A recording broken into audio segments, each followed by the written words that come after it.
All right. I will continue this discussion in the future, but let me finish with the point. Let me bring all of this to touch on Islam. If a person makes the profession of faith, the Shahada as it's called, they're a Muslim.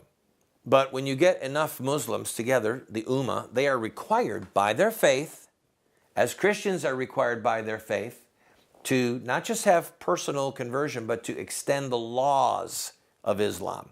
Christians are required by God to fight for justice in the body politic, to fight for marriage, to fight for babies' lives, etc.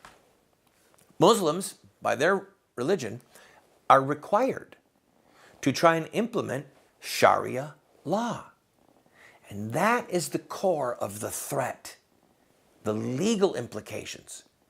If you deny that Muhammad is the prophet of God, in the Muslim schema, in Muslim law, that is a capital offense.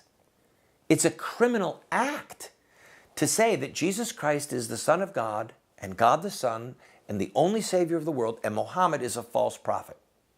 To make that statement publicly under Sharia law is a criminal act punishable by death.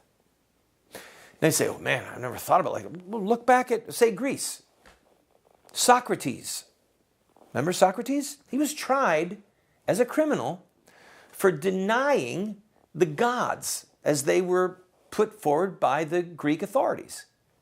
He denied the existence and the preeminence of the gods. And so they said, look, this is treachery and treason against the state. You're breaking the law. You're corrupting the youth. They found him guilty and basically forced him to commit suicide, or they were going to kill him. So the echo of this is in our history. Same with the Romans. They did the same thing. If you denied the Roman gods, you were by implication trying to upend the entire political structure. So look at Delphi. Delphi was the seat of political and religious authority in ancient Greece. And now it's a ruin. And the very stones and the pillars were taken to build Christian churches. Here's the Roman Forum. It too is a ruin. It also was the seat of political and theological and religious authority. This is where Caesar was assassinated. Julius Caesar was assassinated here at the Forum, where the Senate debated. It's also a ruin. It became a garbage dump. The stones were carried away, the pillars were carried away and used to build the churches of Rome, to build St. Peter's. The very rocks that heard pagan lies now echo.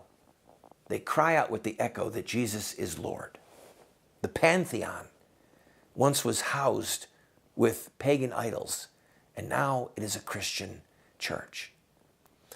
Well, just as Christianity upended the pagan deities of Greece and Rome, Islam intends to upend Christianity. And like with the pagan Greeks and the pagan Romans, if you deny that Muhammad is the prophet of God and deny and fight against Sharia law, it is a criminal act, as it was in ancient Greece for their religious and political structure, as it was in ancient Rome for their political structure. That is why Islam is a threat. It's not somebody saying that Muhammad is the prophet. It's that Sharia law intends by its very nature to break the back of Christianity, of Christian law, and of the church. It is an existential threat. It is a blight that must be defeated.